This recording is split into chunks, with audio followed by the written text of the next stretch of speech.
Salut, bienvenue sur ma chaîne, ici c'est Elias Komlade, je suis auteur, écrivain également, entrepreneur du e-commerce depuis plusieurs années.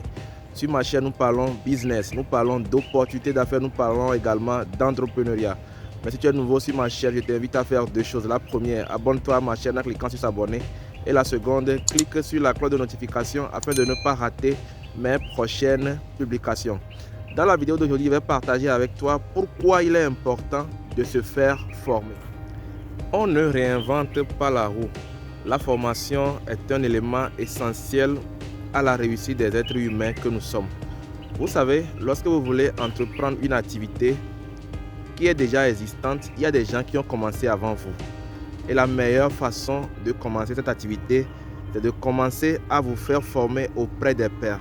Tenez-vous bien, lorsque j'ai commencé à publier des vidéos sur ma chaîne YouTube, j'ai eu à prendre une formation d'un Français sans laquelle je ne pourrais pas obtenir les résultats que j'ai aujourd'hui.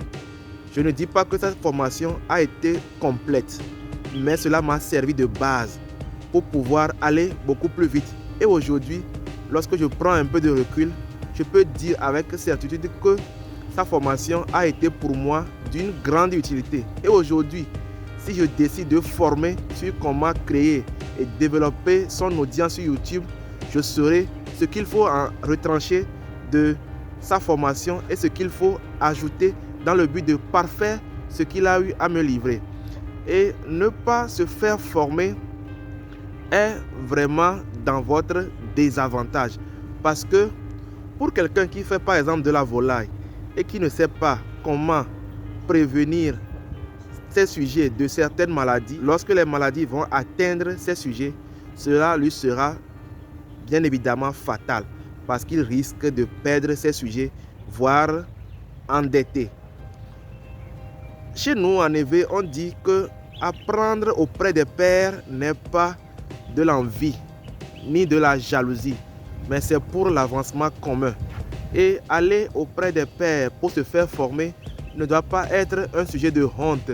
Au contraire, pourquoi est-ce qu'au XXIe siècle, les gens sont encore hésitants à partager les connaissances qu'ils acquièrent au quotidien? Comment est-ce que vous pouvez comprendre cela? Aujourd'hui, la connaissance est à la portée de tout le monde. Surtout avec Internet, il est facile d'avoir une panoplie de formations. Il y a des informations qui circulent même et qui viennent parfois à nous sans qu'on ait besoin d'aller les chercher. Mais force est de constater que certains de nos jours ne veulent pas partager leurs connaissances. Et lorsqu'on ne partage pas nos connaissances, il est normal que les gens meurent avec les connaissances qu'ils ont eu à acquérir. Et pour la petite anecdote, je vais vous raconter une histoire qui vient de ma famille.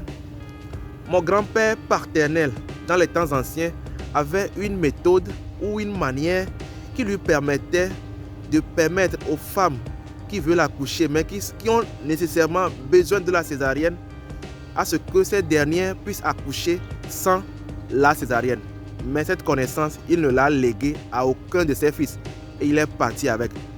Vous imaginez si la connaissance là qu'ils avaient a été transmise à mon père par exemple, aujourd'hui notre nom sera connu sur le plan national et international.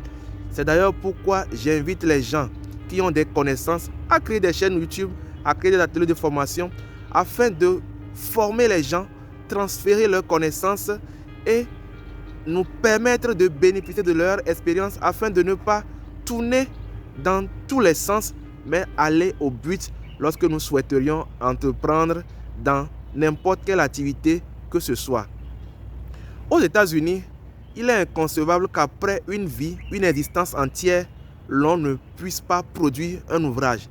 Parce que l'Américain a compris que pour que la génération avance, il va falloir que lui, il lègue sa connaissance aux générations futures. Les Anglais, ils savent bien qu'une vie peut prendre fin, mais les business ne prennent pas fin. Dans les temps anciens, on parlait des nana beans, mais est-ce qu'aujourd'hui on en parle encore? Vous savez pourquoi? Parce que ces dernières n'ont pas su transférer leur savoir-faire, n'ont pas su assurer la pérennité de leur activité. Ils ont eu à envoyer leurs enfants étudier à l'étranger. Et ces derniers n'ont pas eu le désir de rentrer au pays pour continuer l'activité de leur maman. Et aujourd'hui, ce sont ceux qui aidaient les nanas là qui sont devenus les nanas même du marché. Alors que dans l'optique normale des choses, ce sont leurs descendants qui devraient assurer la continuité de leur activité. Beaucoup sont ceux qui ont cessé de lire et d'apprendre depuis qu'ils ont quitté l'université ou depuis qu'ils ont arrêté les études. Mais en vrai, le cerveau étant un muscle, lorsque nous ne le travaillons pas suffisamment, à un moment donné, il se fatigue. Chaque jour que le bon Dieu fait, moi j'essaie de lire quelque chose qui va m'apporter un plus dans ma vie personnelle. Ne pas apprendre, à un moment donné, vous allez vous sentir obsolète. C'est un peu dru, mais comprenez-moi, vous ne serez pas à jour. Lorsque nous on était sur les bancs, on parlait du Ciscoa, qui est le système comptable ouest-africain. Aujourd'hui, on parle du Cisco Radar. Maintenant, on parle même du Cisco Radar révisé. Vous comprenez aisément. Pour ceux qui ont cessé d'exercer leur métier et qui n'ont pas cherché à suivre des formations, n'ont pas cherché à affûter leurs connaissances, n'ont pas cherché à aller auprès des pairs pour faire une mise à jour de leurs connaissances, aujourd'hui, ils se verront obsolètes lorsqu'ils feront leur entrée sur le marché. C'est d'ailleurs pourquoi nous devrions faire de l'apprentissage un processus continu et sans fin. Lorsque vous ne savez pas que vous ne savez pas, c'est grave. C'est d'ailleurs pourquoi le docteur Claudel disait « On est tous ignorants, mais pas de la même chose ». C'est d'ailleurs dans cette optique que j'ai récemment intégré les Toastmasters pour pouvoir développer mes compétences en prise de parole en public, en leadership, afin de pouvoir mieux bâtir ma carrière d'auditeur que je suis.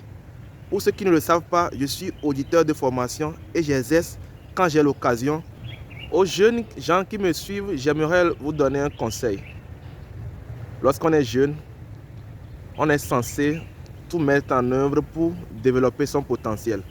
Moi, à la base, je suis un auditeur comptable, mais aujourd'hui, lorsqu'on parle de marketing, j'en sais quelque chose. Lorsqu'on parle de la sociologie, j'en sais quelque chose.